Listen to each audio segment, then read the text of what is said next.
afternoon, whatever this may be for you. This is Karen Lambert with Loving Rochester, and now this is Karen's Corner, where I am giving and providing inspirational ideas and thoughts and ways to implement maybe a new way of thinking, maybe, you know, helping you to develop a new paradigm in your life. You know, I believe that we are all brought into this world as these wonderful souls that have, you know, we're open to everything, we're awake, and yet, you know, the individuals in our lives along our path, whether it be parents or relatives, brothers, sisters, teachers, they start, you know, changing our paradigm and putting fears into us and putting limitations on us and restrictions as to what they believe we can accomplish. And just because they have limited beliefs and thinking doesn't mean that you have to have limited beliefs and thinking. And so I'm here to hopefully bring you some information that maybe you haven't heard before.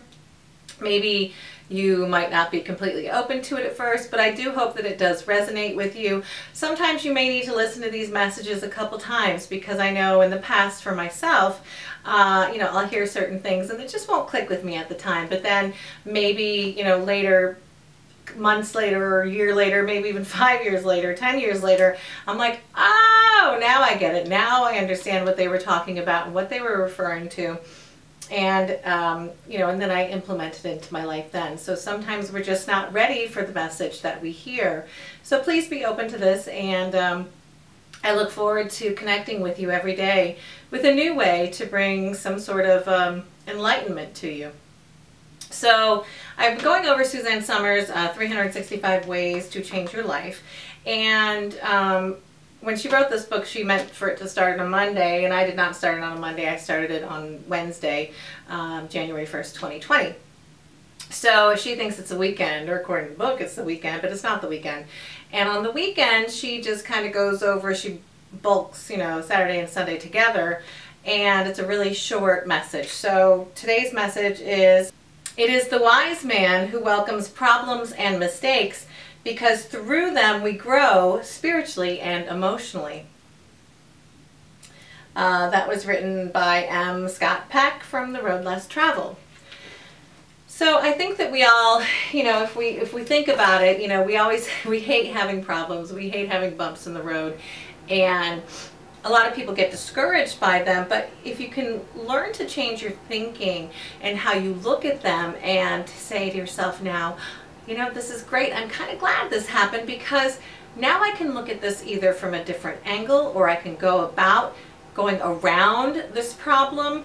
There are solutions that we learn, and we can grow from these problems and mistakes. None of us go through life without having problems, and none of us go through life without making a mistake here and there. But the thing is to learn from your mistake. I was listening to Dyer the other day, and he was telling a story about a woman who had written about traveling along a road, and she traveled along it 5 different times at 5 different times in her life. And the very first time she traveled down, she fell in the hole. And she was stuck there. She didn't mean to fall in this hole. Somebody did this to her, and it's awful, and she just can't get out, and this is terrible, and oh, she gave up.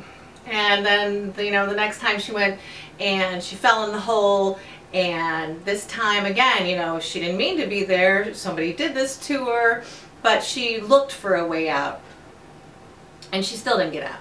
Then the next time she fell into the hole again, and, you know, she didn't mean for this to happen, but it happened.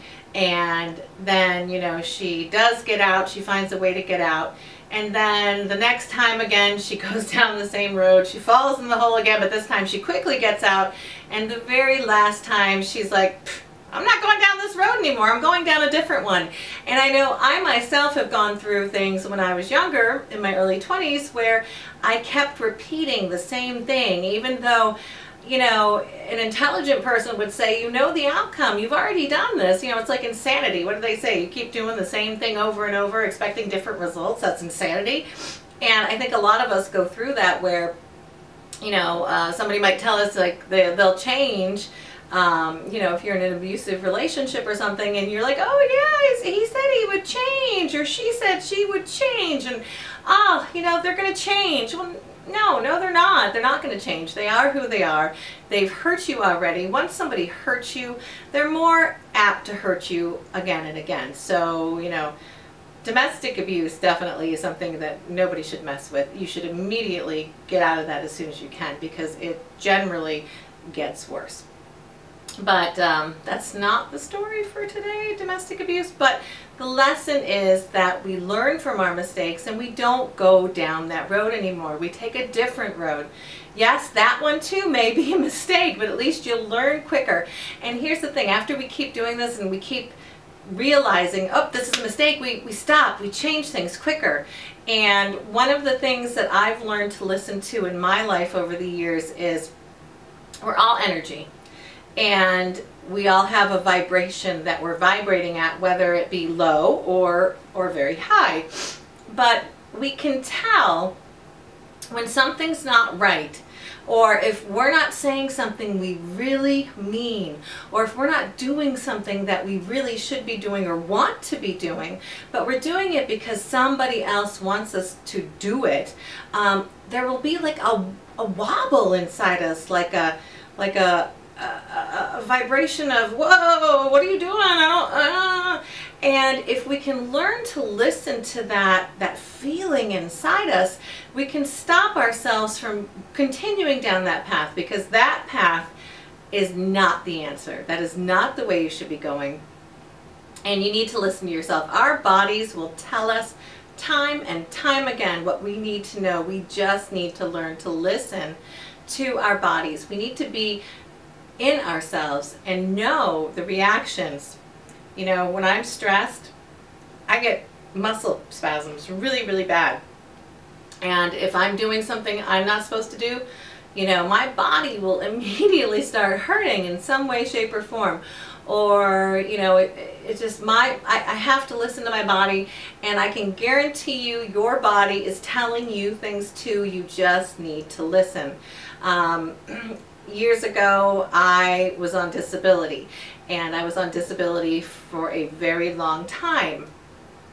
And I believe, and I know in my heart of hearts, that the reason why I ended up on disability was because I was living a life that wasn't true to my soul. I was, you know, in a relationship that I shouldn't have been in for the wrong reasons, and I kept staying. You know, I would get frustrated and upset with it, and I'd get out of it, and then, you know, I'd let him back in, and then we just kept repeating. Talk about going down the same road. We kept repeating this cycle over and over and over again, and it was crazy. And the more I did this, the sicker and sicker and sicker I got, because I wasn't changing. I wasn't going down that other road. Neither one of us were. We didn't, for good God, a decade. Finally, thank God, he had sense to get out and remarry, and thank you, Jesus. But anyway, it's just, you know, we really have to pay attention. My health deteriorated to the point where I was literally told I was going to die, that I needed to get my will together and, you know, set up a trust for my children, find someone to take my son in and my daughter, and it was devastating and heartbreaking, and that's a whole nother story I'll get into for the 7th. But I just wanted to talk to you today about, you know, it's okay to do something that's not right as long as we learn from it. It's okay to go down the wrong road, but notice that you're going down that wrong road quicker and quicker each time, and then you'll have less and less times that you're traveling down the wrong path. I guarantee you it will bring happiness to you, to your soul. You will feel so much better if you learn to listen to the vibrations within you. You know, your soul knows what you want and where you need to go. We just need to listen. This is Karen Lambert with Loving Rochester and Karen's Corner, and I wish you the greatest day. It's January 6th, and I hope you have a wonderful day. Thank you.